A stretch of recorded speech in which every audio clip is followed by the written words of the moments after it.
सम्यक क्रांती YouTube channel Madhav Gaikwad आपले सहर्ष स्वागत करत आहोत। नुकत्याच संपन्न झालेल्या विधानसभेच्या निवडणुकाचा निकाल लागून आणि आता लवकरच मंत्रिमंडळाची स्थापना देखील होणार आहे। तत्पूर्वी आपण जे महाराष्ट्रामध्ये छोटे छोटे पक्ष जे आहेत आणि त्यांचे जे आमदार निवडून आलेले आहेत त्या संदर्भात आपण या ठिकाणी आज मी बोलणार आहे।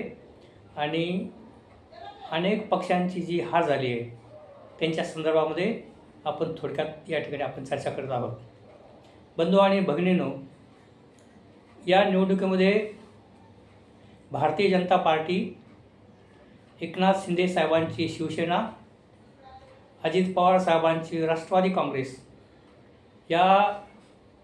यांच्या युतीने म्हणजे महाआघाडीने प्रचंड यश संपादन केलं व उद्धव ठाकरे साहेब यांची शिवसेना, शरदचंद्र पवार साहेब यांची राष्ट्रवादी काँग्रेस व काँग्रेस या पक्षाची बऱ्यापैकी त्यांची पिछेहाट झाली, त्यांची हार झाली आणि त्यांचे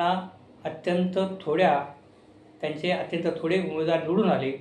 ही वस्तुस्थिती सध्या महाराष्ट्र पाहत आहे। परंतु या गदारोळामध्ये भारतीय जनता पार्टी, एकनाथ शिंदे साहेब आणि अजित पवार यांच्या झंझावाताच्या मध्ये जे छोटे छोटे पक्ष या विधानसभेच्या निवडणुकीला उभे राहिले होते त्यांच्यापैकी जनस्वराज पक्ष म्हणजे विनय कोरे यांचा जनस्वराज पक्ष त्यांचे देखील 2 आमदार निवडून आले। त्याचप्रमाणे MIM असदुद्दीन ओवैसी यांची जी MIM नावाची जी पार्टी आहे त्यांचे देखील 2 आमदार निवडून आले। दुसरे या ठिकाणी शेतकरी कामगार पक्षाचा 1 आमदार निवडून आला। त्याचप्रमाणे समाजवादी पार्टी यांचे देखील 2 आमदार निवडून आले आणि मार्क्सवादी कम्युनिस्ट पार्टी याचा देखील 1 आमदार निवडून आला।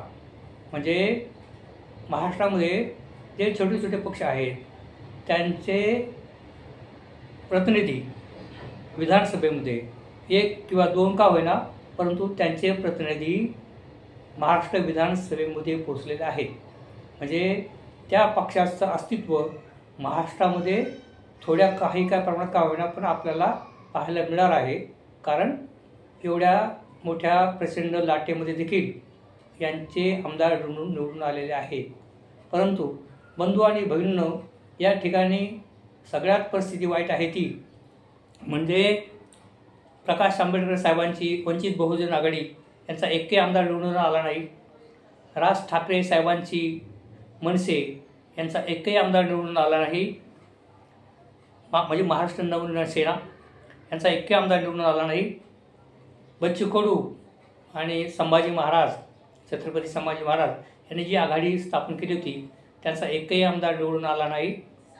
आणि सगळ्यात वाईट परिस्थिती आहे ते रिपब्लिकन पक्षाचे जे डझनभर गट आहेत आणि जे शेकडोने रिपब्लिकन पक्षाच्या नावाखाली जी कोणी व्यक्ती मंडळी वेगवेगळ्या मतदारसंघात उभी राहिली होती त्यांच्यापैकी 1ही निवडून आला नाही। परंतु त्यांना सन्मानजनक मतं देखील पडली नाहीत। ही वस्तुस्थिती आहे। म्हणजे ग्रामपंचायती निवडणुकीमध्ये तिथं येणाऱ्या उमेदवाराला जी मतं पडतात ती मतं देखील राष्ट्रीय अध्यक्ष म्हणून RPI गटाचा राष्ट्रीय अध्यक्ष म्हणून असे काही महोदय निवडणुकीला उभे राहिले होते त्यांना म्हणजे 1000च्या आतमध्ये मतं पडलीत। ही शोकांतिका आहे, दुःखदायक गोष्ट आहे। तेव्हा या ठिकाणी रिपब्लिकन पक्षाचा 1ही प्रतिनिधी विधानसभेमध्ये पोहोचलेला नाही। या ठिकाणी आपल्याला सांगावंसं वाटतं की सुलेखा कुंभारे आणि सूर्यकांत डोंगरे म्हणून नागपूरमधून आणि सुलेखा कुंभारेताई रामटेक म्हणजे ते विदर्भामधूनच हे 2 आमदार प्रत्यक्ष निवडून रिपब्लिकन पक्षाचे 2 आमदार म्हणजे सुलेखा कुंभारे त्यांचा पक्ष स्वतःचा त्या निवडून आल्या होत्या आणि सूर्यकांत डोंगरे खोब्रागडे गटाचे आमदार ते निवडून यायचे ते आमदार आले होते. मला वाटतं हे रिपब्लिकन पक्षाचे विधानसभेमधले हे शेवटचे आमदार होते. म्हणजे 25 वर्षामध्ये रिपब्लिकन पक्षाचा एकही आमदार महाराष्ट्र विधानसभेमध्ये नाही. तेव्हा ही अशी परिस्थिती असताना देखील या ठिकाणी जे राष्ट्रीय नेते आहेत त्या राष्ट्रीय जे डझनभर आपले रिपब्लिकन पक्षाचे जे राष्ट्रीय नेते म्हणतात त्यांच्या गटाचा एकही आमदार निवडून आला नाही. परंतु त्यांना समाधानात अशी मान सन्मान मिळाला अशी मतं देखील मिळाले नाहीत. यामध्ये प्रकाश आंबेडकर साहेब यांची जी वंचित आघाडी आहे त्यांना भले त्यांचे आमदार निवडून आले नाहीत पण त्यांनी त्यांची ताकद दाखवलेली आहे. कारण ते अनेकांना पटापट पाडू शकतात, अनेकांचे ते नुकसान करू शकतात. म्हणजे त्यांची प्रकाश आंबेडकर साहेबांची यापुढील राजकारणात यापुढील काळात देखील राज्यकर्त्यांना दखल ही घ्यावीच लागेल. प्रकाश आंबेडकर जर आले तर काँग्रेस किंवा उद्धव साहेब किंवा इतर पक्षांचे काही प्रमाणात त्यांचे आमदार निवडून येतील आणि वंचित बहुजन आघाडीचे देखील आमदार निवडून येऊ शकतात. परंतु प्रकाश आंबेडकर साहेबांच्या पार्टीला बऱ्यापैकी मतं पडलेली आहेत. ही या ठिकाणी वस्तुस्थिती आहे. दुसरं, मनसे राजसाहेब ठाकरे मनसे यांच्या काही उमेदवारांना चांगली मतं पडली पण बहुतेक ठिकाणी मनसेच्या उमेदवारांची डिपॉझिट जप्त झालेले आहेत.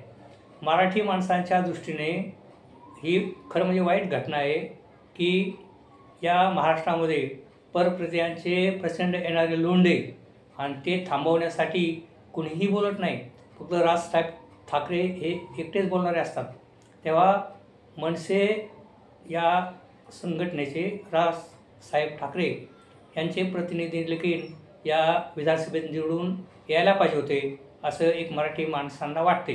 परंतु अशा प्रकारची या निवडणुकीमध्ये या छोट्या छोट्या पक्षांची बुरी हाल झालेली आहे. यापुढील काळामध्ये जर हे जे हारलेले पक्ष आहेत त्यांना जर निवडून यायचं असेल तर ज्यांना कुणाला निवडणुकीला उभं राहण्याची हौस आहे त्यांनी कृपया आपापल्या मतदारसंघामध्ये 4-4, 5-5 वर्ष लोक काम करतात. मतदारसंघातल्या प्रश्नांची सोडवणूक करतात. गावागावामध्ये भेटी देतात. तिथल्या तरुणांच्या खांद्यावर हात ठेवतात. त्यांच्याशी मैत्री करतात.